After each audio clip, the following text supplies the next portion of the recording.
সকাল সকাল উঠে স্নান টান করে বেরিয়ে পড়েছিলাম। ওয়েদারটাও কিন্তু খুব সুন্দর ছিল। যাচ্ছিলাম বড় মার কাছে। কবে থেকে ভেবেছি যে যাব, কিন্তু কোনোভাবেই হয়তো বড় মা টানেনি।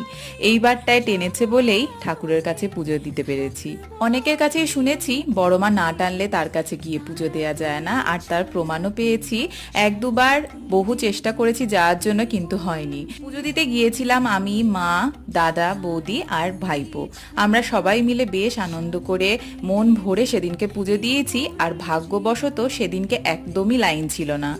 ওই মন্দিরের ভিতরে যেইটুকু সেইটুকুই খুব ভালোভাবেই পুজো দিতে পেরেছি। এবং দেখো, পুজোর ডালা নিয়ে আমরা এখন কিন্তু মন্দিরের ভিতরে যাচ্ছি।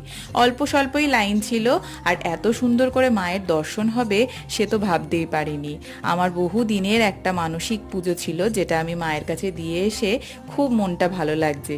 জানিও এই ছোট্ট ব্লগটা কেমন লাগলো। ভালো